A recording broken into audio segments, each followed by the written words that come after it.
Have you ever had a moment when you realized that you weren't actually overwhelmed? You were out of alignment. And that's exactly where this episode begins.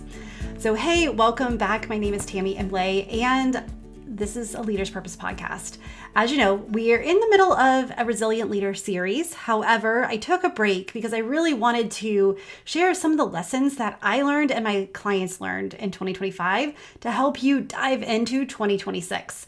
And so if you're listening to these in, December of 2025, use them to get ready for 2026. And well, if it's already 2026 for you, you can still learn a lot. These are still lessons that are going to take you far.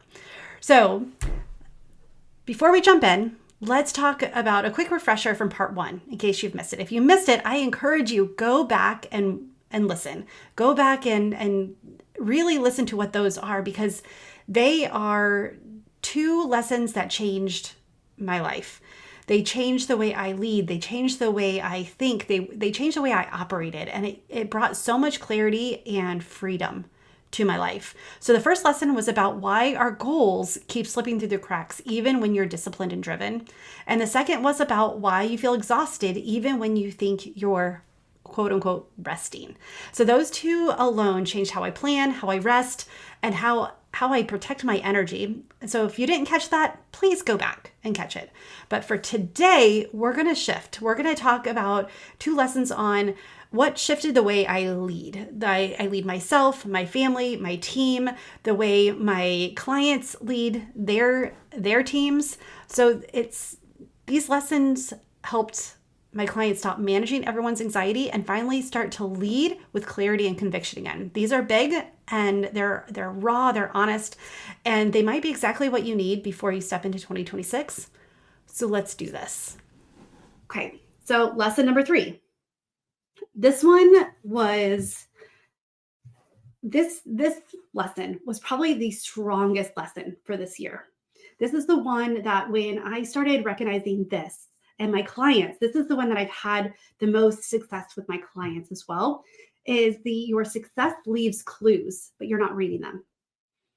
So we leaders, these high-level leaders, you and I, right? We're go-getters. We are action takers. We just keep moving. We analyze every data set except our own patterns. It's in the patterns that we see these clues. Weekly CEO debriefs with yourself, not journaling, but pattern analysis. Now, I am a big proponent of journaling, but the thing is, a lot of times we journal about what we want instead of really what's going on. And so I want to tell a story about a client that I started working with earlier this year. She recently got promoted to CEO from an operations VP. And 6 months into her promotion, she was struggling. And not because she wasn't ready for the job, not because she didn't earn the job, because she earned it. She was ready for it. She could do it. Like, she was groomed for this position. This was her job. But the thing is that it was leaving her anxious. She felt like it wasn't her, and she wanted to get back to herself.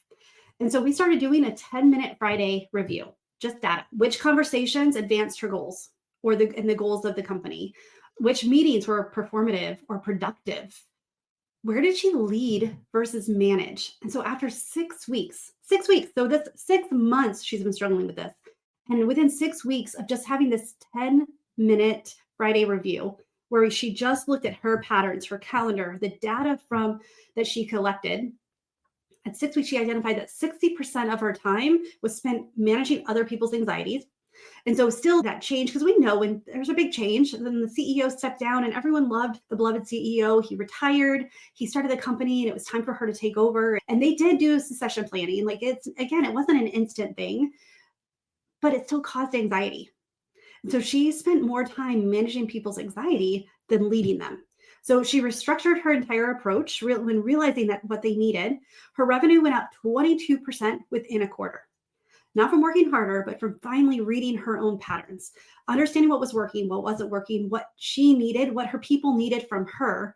And she stepped into that new role instead of leading from her old role. Stepped into this leader she was groomed and she needed to be, instead of all the old patterns that she was operating from. And so when we analyze every why do I keep saying step? Data set except for our own patterns, we're missing the clues because it's really this foundation. When we're leading people, we need to lead ourselves first. We need to understand why we do what we do. We need to look at it from an internal perspective first, because if we're not clear with what's going on within us, how are we going to help others? How are we going to lead others through what's going on with them? And so we got to look at what decisions felt aligned versus forced, which meetings give energy versus drain you. Where do I operate from fear versus conviction? And how can you use your time to where you can lead people instead of managing others' anxieties? Restructured, revenue up. Like, she changed things, and it changed the anxiety in the company went down. That she became more solid. And this is where the resilient team, we went through some of these, we became a Tuesday leader. She started building in the crisis management. She started building in and showing up as herself and leading instead of stepping back, because she was more of she described herself as an introvert, but she loved people.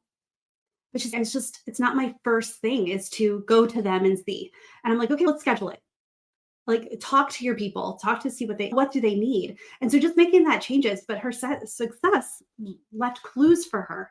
And once we started interpreting them, once we started slowing down, and again, 10 minutes on a Friday, this wasn't restructuring, that wasn't adding hours of reflection. No, 10 minutes of looking at patterns. After a few weeks, they started to emerge, and she saw it. And so you wouldn't run a division without a data review. So why are you running your life without it? This 15-minute Friday review, why did it work? It's because she had a specific thing that she was looking at, or it's 10-minute, like 10 to 15 minutes. She looked at what worked, what didn't, and she specifically looked for patterns. She looked at facts, not feelings, and strategy, not therapy. It wasn't about how she felt about it. It's what is the data saying and how can I make it better? And believe me, when she stepped out and she saw how she was managing all of the drama, all the anxiety, and we made a few shifts to level and create a strong foundation that people could depend on, that clarity, and then everything shifted, and she felt like she was leading from the person she needed to be, the leader she wanted to be, which is even more than just what she thinks she needed to be. All right, lesson number 4, clarity is a non-negotiable, and no one can give it to you. Just like we don't see the patterns until we start looking for them. So many times it's just tell me what I want. No, that's if you work with somebody, if they're not helping you get clear on what you want. Every leader struggles waiting for validation from the board, a mentor, a coach, a spouse, their employees, their team, what is the word?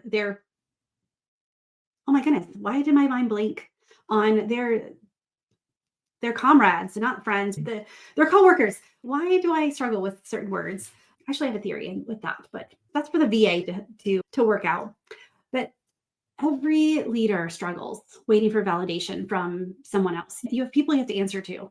The thing is, you were given this position. You earned this position because you had a perspective, because you had a conviction, because you had the skills needed for this role. And so the moment you outsource clarity, you abdicate your leadership. You're now in crisis mode, and you are trying to get validation on everything you do, instead of saying, okay, here's the goals for the company, and here's what I know is true. So people can show you how, but only you can decide where. And so this clarity is so crucial, because you've got to earn it for yourself. Then you can ask someone, okay, how do I do this? How do we get here? And you can talk to your team about it, but you've got to get the where and the why. You've got to have that clarity. You got to have that clear picture, that foundation, that direction. And so when you're just trying to get all of that from everybody else, everyone else has different fears, different motivations. They have different missions.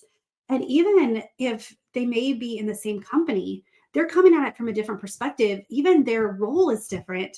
And so their success in their role is defined differently than the success from your role.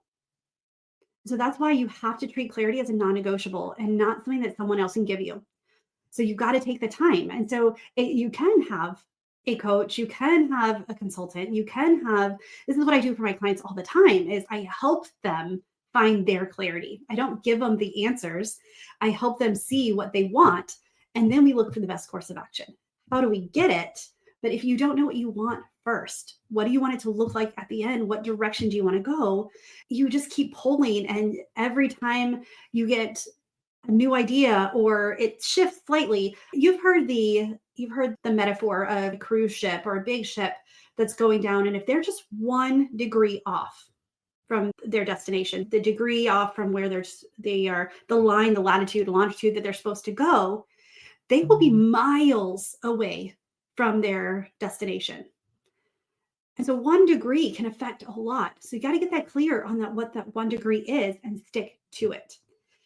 If someone's telling you what you want, they're a puppeteer, not a coach. So there's so many times that I work with individuals who have had coaches before and they have their coaches prescribed a certain way and they're like, it just doesn't feel right, or it worked for a short time. Sure, it works while that person is there guiding you and leading the ship. The thing is, you're a leader. You know how to lead the ship.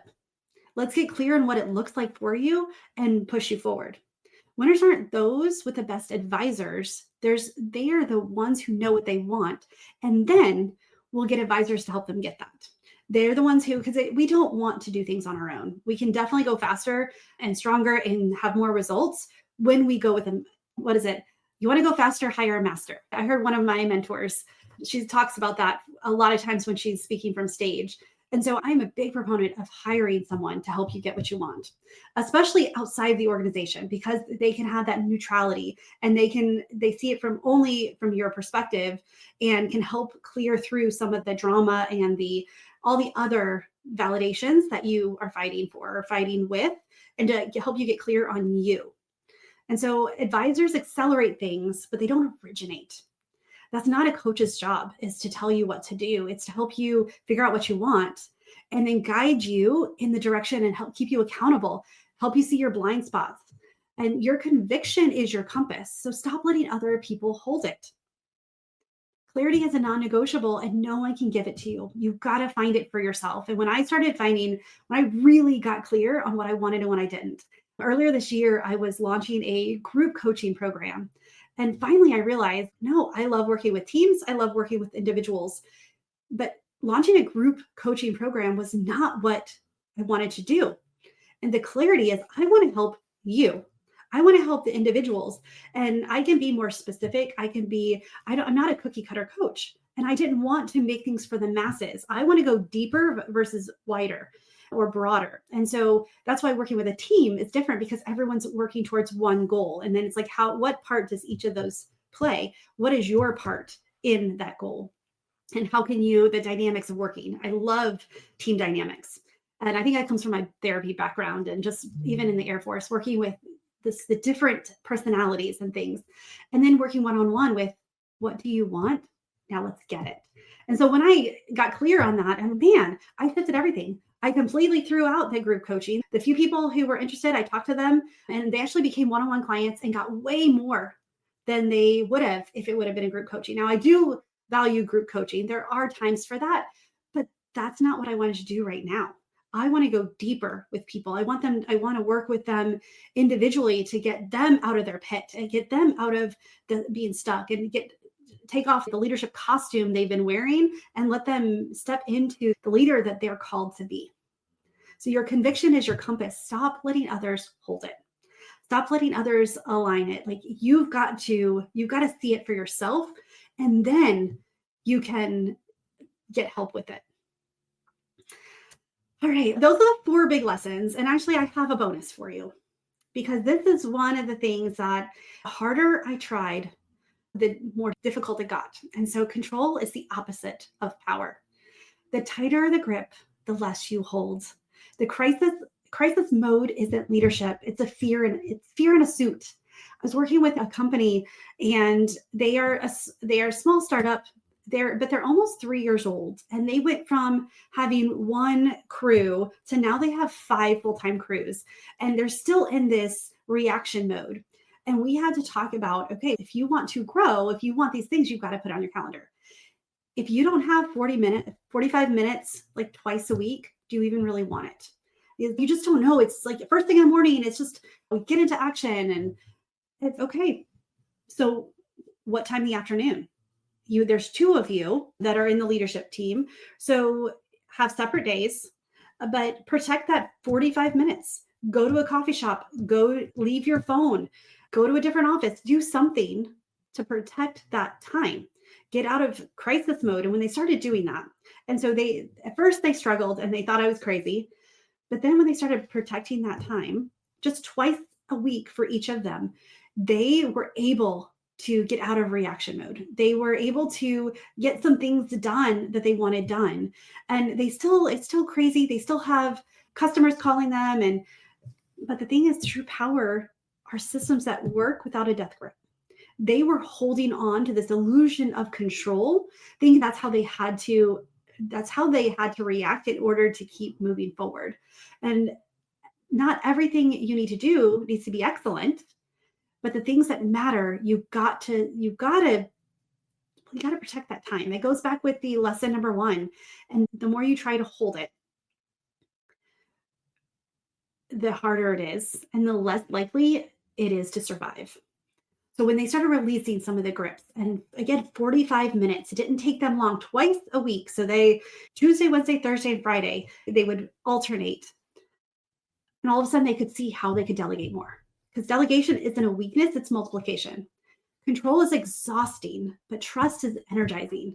And it's at that moment where you start to have trust in yourself, in your leadership, and in your partner, and realizing that, okay, I can step away for 45 minutes and the ship is not going to burn. There were times that it was difficult, but it's 45 minutes. There was nothing so urgent that they couldn't protect that 45 minutes. And so when they did that releasing that control and scheduling that time, they were able to grow. They were able to scale, and they went from making 2 million a year to now they're pushing just over 3 million they're expected to make this year, simply because they gave themselves permission to protect their time, to release the illusion of control and use true power as the systems that work without the death grip, to build that trust that's more energizing instead of the control that's exhausting. And so, again, here's the lessons for you. Here's the recap. Success doesn't happen in the margin, it happens in the calendar. You may think that it's constricting and inflexible when you put it in the calendar, but I guarantee it's the opposite. I had more margin and I get more things done in a lighter way when I schedule it out and then follow my calendar. I have time to spend extra time with my family. I get done on Fridays at the time that I want to get done, and I feel good about it. And I'm able to get the things that are important to me. You're not tired, you're misaligned. The rest revolution, rest with your values, not from them. And breakthrough happens in motion, not vegetation. And number 3, your success leaves clues, but you're not reading them. Give yourself time to see your patterns. It may take some time. And it's just data. It doesn't mean you're a bad leader. It doesn't mean you're a good leader. It just look at it as neutral data that's telling a story. And is it telling the story that you want? Number 4 is clarity is non-negotiable and no one can give it to you. Find what you want and then have someone help you get it. And again, you don't have to find out what you want on your own, but you do need to find someone who is completely unbiased and will ask you, is that really what you want? Is that the outcome that you're looking for? And will push you to get out of your comfort zone and that secret dream, that secret mission, that secret goal, that they can draw that out of that, because that's the true clarity that you're looking for. And then this is the bonus. Control is the opposite of power. Release the grip. The tighter you grip it, the less you're actually holding. And so crisis mode isn't leadership, it's fear in a suit. And stop leading from fear. Lead from strength, lead from delegation, lead from multiplication, lead from trust. And so here's my challenge to you. I want you to think about these four lessons and a bonus. Which one spoke to you? Which one do you think that you need to learn? Which one would help you if you learned it? is it the calendar? Is it the margin? Is it the rest? Is it the clarity? Is it the clues? Like, what are you needing right now? What resonated the most? And I want you to take some time to just go back and listen to that section again and think about it, because these aren't just lessons. They're the difference between performing leadership and embodying it. Which one hit you the hardest? And that's where our work begins. And if you're ready to stop performing and start leading from who you are, let's talk. Let's get on a call. Let's talk and see what of these lessons can we implement immediately? What lessons can we learn? What patterns can we see? What patterns can we disrupt for you to get what you actually want? For you to live the life, not just the work, but the life that is calling to you. All right, friend. Thank you so much. Happy December. Here we go. Let's end 2025. And again, TamiImlayCoaching.com/call. Get on a call with me and let's talk about what performing leadership looks like and what embodying leadership, what aligned leadership could mean for you and your team. All right. Choose joy until joy chooses you.